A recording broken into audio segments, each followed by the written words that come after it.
पुस्तकें, उनके ऑडियो, उनके वीडियो, उनके रिकॉर्ड्स, आप में से कितने लोग जो विजिट करते हैं उस पर?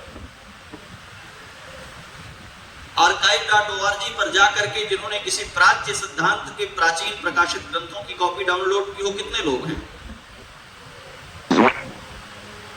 गुण ना हैरान्यो गुण गाहक हैरान्यो है। गुण नहीं नष्ट होते हैं, उन गुणों को पहचानने वाले, उनका उत्सव मनाने वाले लोग गायब हो जाते हैं। तो आपके भीतर ये प्रेरणा जगे, कोई एक वक्तव्य, कोई एक संगोष्ठी, कोई एक सेमिनार आपको कुछ बना देगा ऐसा नहीं हो सकता, लेकिन आप कुछ अच्छे बन सकते हैं, इसकी संभावना आपको दिखाने के लिए आयोजन है। जो बातें यहाँ से कही जा रही हैं, ये सत्र 6 घंटे का हो तब भी, ये आयोजन 3 दिन का, 10 दिन का हो तब भी, आप क्या समझते हैं पूरा हो जाएगा? लेकिन यदि आप तैयार हो सीखने के लिए, तो कोई एक वाक्य इस मंच से आया हुआ आपके लिए रास्ते खोल देता है, आपकी दिशाओं को प्रकाशित कर देता है और उससे मार्ग बन जाता है। ये आप कर सकें, इसलिए युवा धर्म संसद का आयोजन होता है, इसलिए इसके बहुत सारे परिश्रम, बहुत सारे उद्यम करके ये पूरा ताना बाना बनता है। ये बात पहले कई बार कही गई है, सेवाग्य संस्थानम का, युवा धर्म संसद का कोई पॉलिटिकल मोटो नहीं है, इसका कोई राजनैतिक संदर्भ नहीं है, इसका कोई सामाजिक महत्वाकांक्षा से दूसरा कोई संबंध नहीं है। जैसे एनजीओ बहुत सारे कार्यक्रम करते हैं जिनका बजट से, फंड से, बहुत सारी व्यवस्थाओं से कोई लेने देना नहीं है, विशुद्ध रूप से युवाओं के मन की एक चिंता है कि हमारे जैसे लोग उन प्रश्नों में जूझ रहे हैं जो प्रश्न उनके हैं ही नहीं। एक बच्चे ने प्रश्न किया था, शादियां टूट जाती हैं, कैसे टूट जाती हैं? संबंध बिगड़ते कब हैं? जब संबंध को आप स्वाद और रुचियों से लेते हैं तो वो बिगड़ते हैं, क्योंकि स्वाद हमेशा एक जैसे रहते नहीं। मैं इसी गुमा में बरसों बड़ा मुतमईन रहा हूं, तेरा हुस्न बेतगई और मेरा प्यार जाविदा है। समझ में आ गया? इस धोखे में रहना कि जिसे हम पसंद करते हैं वो सदा पसंद आएगा, इस धोखे में रहना कि हमारे भीतर जो लहक है वो ऐसी ही बनी रहेगी, ऐसा नहीं होता। समझना यह है कि पसंद की दुनिया प्रतिक्षण नष्ट हो रही दुनिया है। वो रूप बदल जाएगा जो आपको मुग्ध करता है, और वो दृष्टि बदल जाएगी जो आपकी रूप पर मुग्ध होने वाली दृष्टि है। और अगर इसी समीकरण से आपने जीवन में कुछ चुना है तो उसे छूटना ही है। और जब आप प्रतिज्ञाओं से अपने जीवन का वर्ण करते हैं तो रुचि अरुचि, पसंद नापसंद आपको विचलित नहीं करते हैं। ये हमने चुना है, यही हमारी प्रतिज्ञा है। सुख होगा तब भी, दुख होगा तब भी हम अपने को, अपने दांत, अपनी जीभ कुचल देते हैं। सबने अनुभव किया होगा। और किसी ने दांतों से नाराज होकर के निकाल के बाहर करो इनको, हमको ऐसी तकलीफ दी, क्यों? दोनों अपने हैं, इस बात को हम अच्छी तरह जानते हैं। हमारे इस शरीर में, हमारे जीवन में एक भी ऐसा उदाहरण नहीं है जिस उपादान ने हमारा विश्वास भंग नहीं किया हो। अपनी आंखों ने धोखा दिया है, टकरा गए हैं, अपने पांवों ने धोखा दिया है, फिसल करके गिर गए हैं, आपकी ड्राइविंग की स्किल ने धोखा दिया है, एक्सीडेंट हुआ है, आपकी बुद्धि ने धोखा दिया है, आप प्रश्न का उत्तर देने में अयोग्य हुए हैं। हमारे पास साधन के नाम पर जो कुछ है, ये सब कुछ ऐसा है जिसने कभी न कभी हमें छला है, कभी न कभी हमें धोखा दिया है। हमने किसको छोड़ा? हम किसका परित्याग कर सकते हैं? क्योंकि हम जानते हैं कि जीवन साहचर्य से आगे जाता है, छोड़ देने से बात बनती नहीं है। 100 बार भी जो दुख देता है फिर उसके साथ चल करके निभाते हैं। फिर ये प्रश्न कैसे उठता है कि संबंध टूट गए? क्योंकि हमारे पास विकल्प होते हैं, इनके साथ नहीं बनती है, किसी और के साथ बनेगी। अब नहीं बनने में एक पार्ट तो हम ही हैं, 100 व्यक्ति बदल दे, कहीं नहीं बनेगी। क्योंकि जहां नहीं बनती वहां बनाने की योग्यता हम में नहीं होती, तभी तो संबंध हम छोड़ते हैं। बिल्ली एक जंगल से दूसरे जंगल में चली जाए तो शेर नहीं हो जाती, तो जहां जाएगी म्याऊं बोलती है। अगर आप नापसंद परिस्थितियों में अच्छी तरह डील करना नहीं जानते तो ये संसार दुखमय है, चाहे जहां चले जाएंगे आपको परेशानी है, छोड़ते रहना पड़ेगा, भागते रहना पड़ेगा। युवा धर्म संसद आपको इन विचारों के साथ जागृत करने के लिए आयोजित होता है।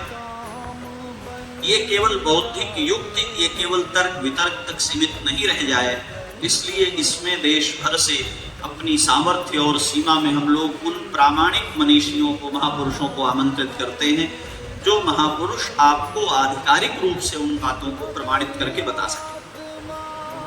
तो यहाँ व्याख्यान करने के लिए कोट पैंट वाले प्रोफेसर्स और स्कॉलर्स मिलते हैं, तो इसमें अपना आशीर्वचन देकर के आपके इस विचार परंपरा को सिद्ध करने के लिए जगतगुरु भगवान कृपा करके पधारते हैं और उनका अनुग्रह भाषण हम लोगों को प्राप्त होता है।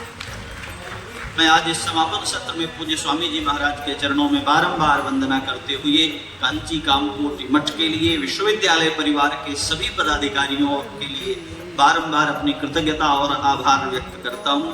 पूज्य स्वामी जी महाराज सुदूर प्रवास में थे और असाधारण रूप से उन्होंने अपना कार्यक्रम परिवर्तित किया, यहाँ आए और इतने लंबे समय तक रहे और इतना आशीर्वाद मंच पर तो आप लोगों ने सुना। उसके बाद भी स्वामी जी ने बारंबार कहा कि हमारी विवशता नहीं होती तो हम दोनों दिन इस कार्यक्रम में रह करके इसका अनुभव करते। ऐसा आशीर्वाद आपके कार्यक्रम के लिए उनका प्राप्त हुआ।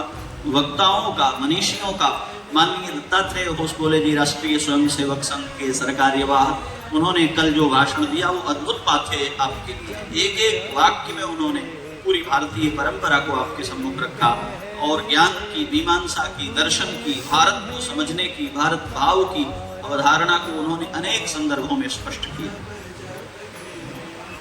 ये सब डेकोरेशन नहीं है कि मंच लगाया गया, कुछ सुंदर लोगों को बुला दिया गया।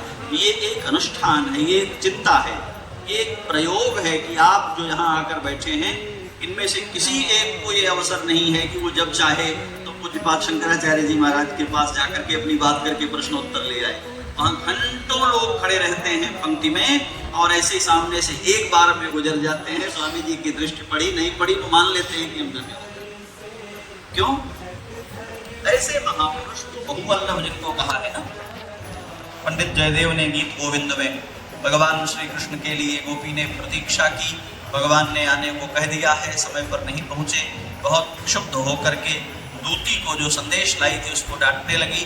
तो श्री जयदेव कहते हैं तुम दूती किंतु ऐसे इसको क्यों दोष देती हो?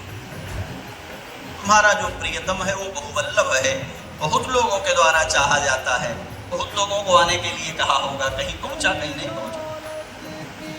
जो जगत वल्लभ है, जिनको सारा जगत पूजता है, उनको ये फुर्सत नहीं है कि वो बैठकर एक एक के प्रश्न का उत्तर दें, पर इस मंच से आपको सुलभ होता है। जिनसे मिलना कठिन आपको है, यत्नतः उनको हम लोग इकट्ठा करते हैं, वे आपके साथ संवाद करें और आपको कुछ वो सामग्री मिले जो आपके जीवन को अधिक प्रकाशित कर दे। कल के सत्रों में आपने उसका निरंतर अनुभव किया और आज भी। अब इस समापन सत्र में अभी जो और मनीषी यहाँ बैठे हैं उनका उद्बोधन आपको मिलेगा। अभी हम लोग जो अनुभव कर रहे थे आदरणीय हेमा हरि जी ने और डी.के. हरि जी ने, मैं विशेष साधुवाद आपको करता हूँ। जो भारतीय अवधारणा के बीज शब्द हैं और उनकी जो क्रियाएं हैं उन पर बात कम हो गई है। वक्ता बहुत कुशलता से अपना विषय तो रखते हैं, लेकिन उन शब्दों में प्रवेश करना, उनकी क्रियाओं के साथ उनके अर्थों का निरूपण करना और कैसे भारतीय जीवन इन शब्दों के भीतर बुना हुआ है उससे समझना। तो केवल जितने शब्द बताए आपने उतने ही नहीं, आप इस बात पर ध्यान दें कि यदि आप आर्ष परंपरा को, संस्कृत भाषा को समझेंगे तो आपके असंख्य प्रश्नों के उत्तर एक एक शब्द में हैं। इधर आपका ध्यान जाना चाहिए। श्री तिवारी जी ने, हमारे कुलगुरु माखनलाल चतुर्वेदी राष्ट्रीय पत्रकारिता विश्वविद्यालय के इतिहास के संदर्भ कल आपको दिए। कैसे भारत अपने भाव में एकात्म है और कैसे उसमें चरित्र का निर्माण हुआ है। तो हम पद्मिनी के जौहर को यदि केवल राजस्थान से पहचानते हैं तो ठीक वही भाव यहाँ दक्षिण भारत में घटित होता है। और हमारे इतिहास में एक और कथा निकालकर उन्होंने हमारे सामने रख दी कि यहाँ भी वही जौहर की कथा दिखाई पड़ती है। ये घटना नहीं है, अपने चरित्र में एकनिष्ठ भारत की एकात्मता का प्रमाण है कि सुदूर देश के दो हिस्सों में स्त्री चरित्र एक जैसी आत्मरक्षा की प्रतिबद्धता को जीता है। कोई आवश्यक नहीं है कि कि राजस्थान के जौहर ने दक्षिण की कथा सुनी होगी और दक्षिण के जौहर ने राजस्थान की कथा सुनी होगी। जब इस पर आपका ध्यान जाता है तो राजनैतिक बयानबाजियों से जो कलुष आपके मन में आता है उसका प्रभाव कम हो जाता है। तो मुझे लगता है मैंने बहुत अधिक समय ले लिया। मैं केवल ये कहने के लिए कुछ आपसे प्रयास कर रहा था कि युवा धर्म संसद आपको कोई दवा की खुराक देने के लिए नहीं है, कोई टेबलेट बना के देने के लिए नहीं है। कोशिश होती है, पुस्तक रूप में भी कुछ विचार इस बार प्रकाशित हुए हैं, उसका परिमार्जित संस्करण दोनों भागों में और आने वाला है, आप लोगों को उसे पढ़ना चाहिए। यहाँ जो सूत्रबद्ध बातें आती हैं वो इसके YouTube पर भी उपलब्ध रहती हैं, आप उनका अनुशीलन करें। और जब अगली बार हम लोग उज्जैन में मिलेंगे अवंतिकापुरी में भगवान महाकाल के, तब आपको बीते युवा धर्म संसद की जो सामग्री थी उससे निकलकर कुछ विचार आपके भीतर हों और ये चर्चा आगे बढ़े, तब इसकी सार्थकता है। एक बार फिर से यहाँ उपस्थित सभी महानुभावों को मैं समय संकोच में सबका नाम नहीं ले रहा हूँ, इसमें लगे हुए सभी घटकों को, सेवाग्य के हमारे कार्यकर्ताओं को, जिन्होंने देश के अलग अलग हिस्सों से आकर के यहाँ रुक करके परिश्रम किया, यहाँ संस्थान के विश्वविद्यालय के सभी पदाधिकारियों को माननीय कुलपति महोदय समेत आभार व्यक्त करते हुए सेवाग्य संस्थानम की ओर से, और आप सबसे ये अपेक्षा करते हुए, ये एक सारस्वत यज्ञ है, इसकी एक फलश्रुति होनी चाहिए। हमारी शाकल्य की आहुति चुक गई और हमारी ज्वाला बुझ गई तो यज्ञ पूरा हो गया, ऐसे नहीं समझा जाता। यज्ञ पूरा होता है यजमान के मनोरथ की सिद्धि हो जाने से। एक सारस्वत यज्ञ है और उसका मनोरथ ये है कि भारत का युवा भारतीय संस्कार और चेतना में निर्मित हो जाए। आपकी परस्परता, आपकी प्रतिबद्धता, आपका साहचर्य, आपका बोध विवेक ऐसा बने, इस बात की शुभकामना। जय सिया राम।